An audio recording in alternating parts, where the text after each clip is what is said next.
ನಮಸ್ಕಾರ. ನಾನು ಈ ದಿನ ಕಾಟು ಮಾವಿನ ಹಣ್ಣಿನ ಶರ್ಬತ್ ಮಾಡ್ಕೊಂಡು ಬಂದಿದ್ದೀನಿ. ತುಂಬ ರುಚಿಯಾಗಿರುತ್ತೆ. ನ್ಯಾಚುರಲ್ ಆಗಿ ಮಾಡುವಂಥದ್ದು.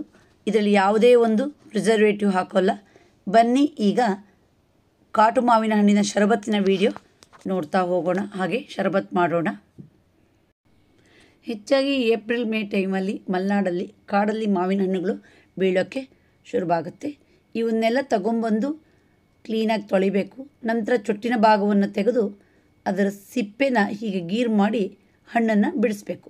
ಸಿಪ್ಪೆನ ನಂತರ ಒಂದು ಬಟ್ಲಿಗೆ ಹಾಕಿ ನೀರು ಹಾಕಿ ಚೆನ್ನಾಗಿ ಗಿವುಚಬೇಕು.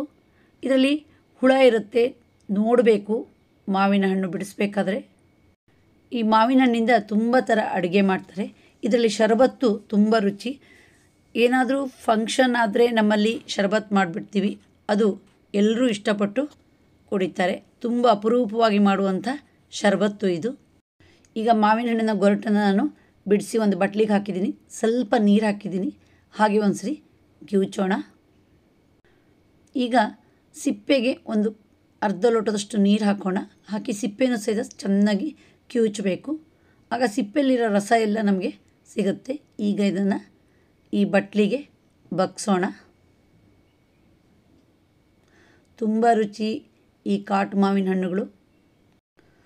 ಇದರಿಂದ ತುಂಬ ಥರ ಅಡುಗೆ ಮಾಡ್ತಾರೆ. ಈ ಕಾಟು ಮಾವಿನ ಹಣ್ಣುಗಳನ್ನು ಗಿವುಚಿ ಅದಕ್ಕೆ ಬೆಲ್ಲ ಮತ್ತು ಅಚ್ಚ ಖಾರ ಪುಡಿ ಹಾಕಿ ಇಟ್ಟು ಫ್ರಿಜ್ಜಲ್ಲಿಟ್ಟರೆ 1 ವರ್ಷದವರೆಗೂ ಹಾಳಾಗಲ್ಲ. ಮೊಸರನ್ನಕ್ಕಂತೂ ತುಂಬ ಟೇಸ್ಟ್ ಇರುತ್ತೆ. ಈಗ ನೋಡಿ, ರಸ ಹಾಕಿದ್ದೀನಿ. ಗೊರಟನ್ನು ಇನ್ನೂ ಚೆನ್ನಾಗಿ ಸ್ವಲ್ಪ ಕಿವುಚೋಣ. ನೋಡಿ, ಇಷ್ಟು ಚೆನ್ನಾಗಿ ಕಿವುಚಿದ್ದೀನಿ. ಇಷ್ಟು ರಸ ಸಿಕ್ಕಿದೆ.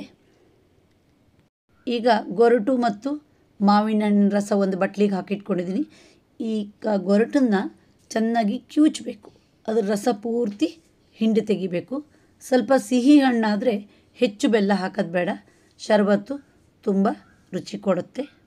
ಈಗ ಕಿವುಚಿದ ಮಾವಿನ ಹಣ್ಣಿನ ರಸಕ್ಕೆ ನಾನು ಪರಿಮಳಕ್ಕೆ ಯಾಲಕ್ಕಿ ಪೌಡ್ರು, ರುಚಿಗೆ ಉಪ್ಪು, ಹಾಗೆ ಕಾಳುಮೆಣಸು ಹಾಕ್ತೀನಿ. ಕಾಳುಮೆಣಸು ಹಾಕೋದ್ರಿಂದ ಕೆಲವರಿಗೆ ಮಾವಿನ ಹಣ್ಣಿನ ಶರಬತ್ ತಿಂದರೆ ಗಂಟ್ಲು ನೋವು ಬರುತ್ತೆ.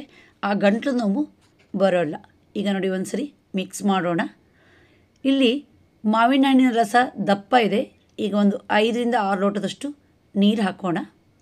ನೀರು ಹಾಕಿ ಒಂದು ಸರಿ ಹೀಗೆ ಮಿಕ್ಸ್ ಮಾಡ್ಕೊಳ್ಳೋಣ. ಇದರ ರುಚಿ ಬೇಕಾದರೆ ನೋಡಿಕೊಂಡು, ಇದು ಸ್ವಲ್ಪ ಹುಳಿ ಆದರೆ ಜಾಸ್ತಿ ಸಕ್ಕರೆ ಮತ್ತು ಬೆಲ್ಲ ಬೇಕು.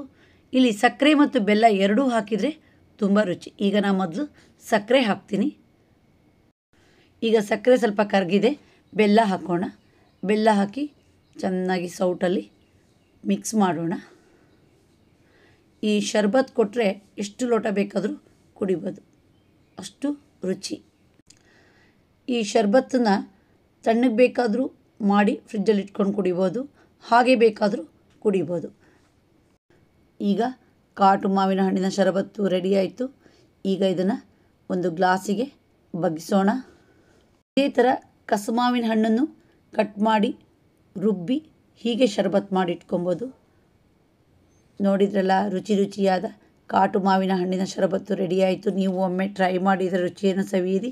ನಿಮಗೆ ಈ ವಿಡಿಯೋ ಇಷ್ಟ ಆದರೆ ಲೈಕ್ ಮಾಡಿ, ಶೇರ್ ಮಾಡಿ, ಸಬ್ಸ್ಕ್ರೈಬ್ ಮಾಡಿ. ಧನ್ಯವಾದಗಳು.